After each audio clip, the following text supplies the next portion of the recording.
Sangkan Paraning Dumadi.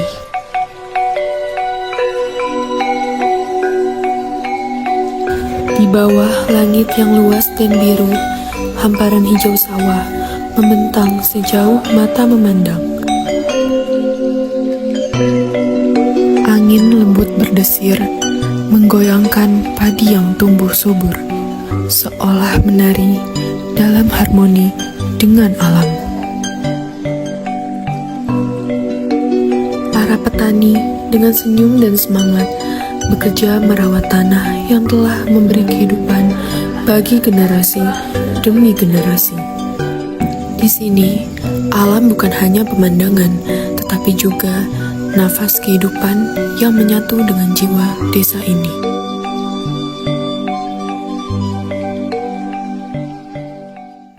Untuk memulai perjalanan ini, kami dari tim Unesgat 11 ditugasi untuk mengabdi sebagai bentuk memenuhi salah satu aspek tridharma perguruan tinggi, yaitu pengabdian masyarakat dengan membawa tema Mahasiswa Penggerak Pancasila.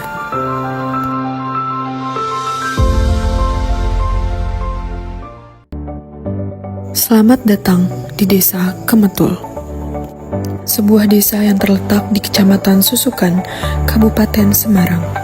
Desa ini terdiri dari 4 dusun: Dusun Kerajaan, Dusun Sipenggung, Dusun Kidul Jurang, dan Dusun Kaliwara.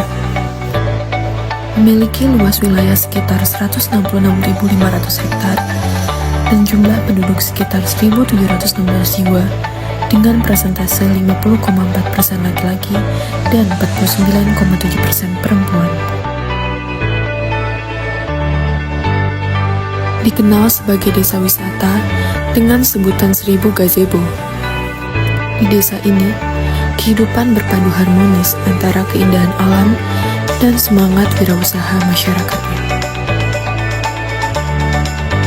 Desa Kemetul memiliki beberapa potensi yang dapat kita jumpai di beberapa sektor, seperti pemerintahan, ekonomi, pariwisata, kesehatan, pendidikan, pertanian, dan keagamaan.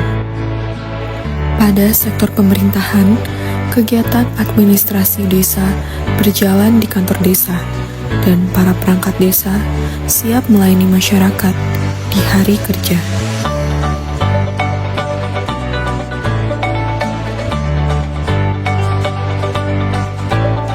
Selanjutnya, pada sektor ekonomi terdapat 29 UMKM, 3 diantaranya Nura Bakery, Budidaya Jamur, dan Tahu Bakso. Nura Bakery berada di Dusun Kaliwara, merupakan UMKM unggulan yang ada di Desa Kemetul. Bagaimana sih Bu perkembangan usaha ini sejak pertama kali dirintis? Ini termasuknya usaha turun-temurun ya Mbak. Itu dari Mbah yang ada di Jogja, itu sudah bikin bakpia. Terus ibu itu buka bakpia di Tingkir itu. Lah kita buka cabang di sini, generasi ketiga berarti ya gitu bakpia. Cuman kalau yang di sini cenderung lebih bervariasi, ada makanan-makanan lain kecuali bakpia, tapi produk utamanya tetap bakpia.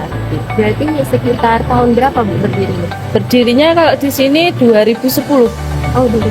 Iya. Selain bakpia tadi, apakah terdapat produk lain Bu yang diproduksi di sini? Iya, kebetulan permintaan pasar itu ada yang suruh bikinkan molen, ada kue gelek, ada mooncake, ada roti selai, dan ada juga tawar, dan kita sesuai permintaan aja lah. Kebetulan ya kita bisa, alatnya juga ada untuk melengkapi aja, biar nanti kalau sekali kirim itu bermacam-macam. Dalam segi pemasaran sendiri Bu, mungkin apakah sudah memanfaatkan media sosial atau bagaimana? Untuk media sosial belum.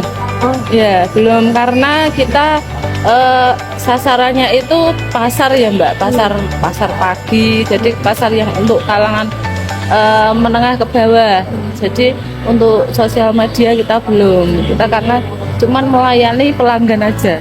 Untuk pasar-pasar yang sudah tersebar produk-produk yang di sini itu pasar mana saja? Untuk bakpia kita ada di Pasar Purwodadi, Salatiga, Muntilan, Ngawi, sama Bojonegoro. Di Nura Bakery terdapat pusat oleh-oleh Desa Kemetul, yang baru diresmikan pada tanggal 11 Februari 2025. Di dalamnya terdapat produk UMKM yang diproduksi oleh warga setempat seperti Nura Tingkir, Samir, kerupuk singkong jago, tahu baso, jamu cair, bakpia, mooncake, roti manis, dan beraneka ragam kue-kue kering.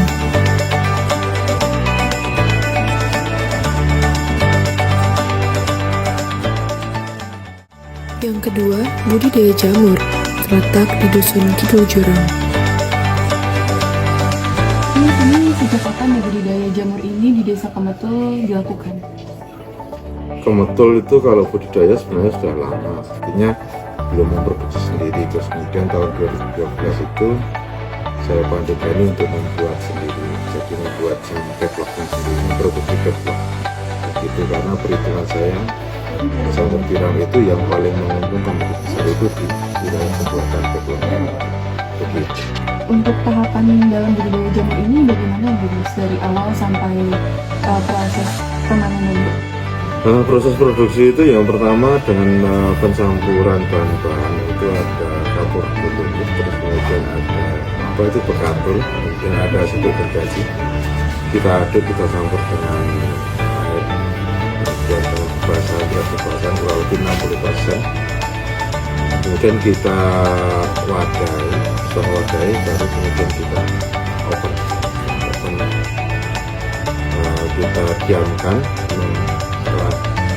Diamkan kurang lebih 3 hari, itu kemudian didinginkan, terus kemudian dikasih inang atau bibit untuk jamur. 1,5 bulan itu kemudian dia akan tumbuh jamur, dikasih didukung dia akan tumbuh jamur, begitu. Dan tiap sore harus dipanen. Berarti untuk waktu yang dibutuhkan dari awal penanaman sampai panen itu 1 bulan? 1,5 bulan, tergantung inangnya, itu tergantung banyak hal. Jadi tergantung kepadatan developnya, volume developnya itu, atau kemudian juga tergantung induk-induknya, inangnya. Jadi faktor-faktor yang mempengaruhi yang berkaitan?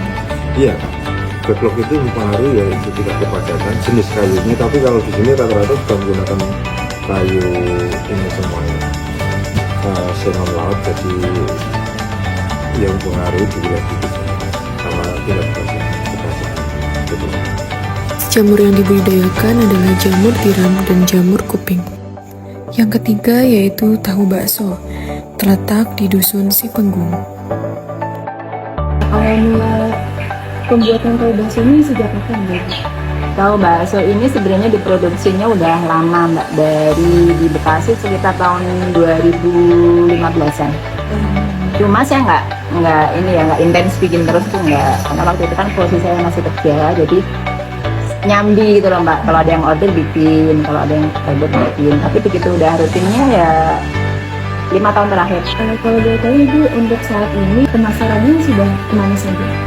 Jadi ada 2 varian ya Mbak. Untuk tahu bakso yang premium yang seperti sekarang dibikin ini, kita Jabodetabek. Jadi ada lewat sistem reseller. Jadi saya supply ke reseller. Nanti mereka yang masarin. Kebanyakan sih untuk snack box pemerintahan kayak yang di Bekasi Utara itu dengan Gupi itu dia orang Pemda. Sama yang untuk dikonsumsi langsung saya jual dalam bentuk frozen itu di Depok sama Bekasi, Jakarta Utara ada, sama di Bintaro. Kalau yang varian ekonomi itu yang beredar di Salatiga area, ke pasar-pasar tradisional, di pasar Suruh, pasar Bangsari, tukang-tukang sayur kayak gitu.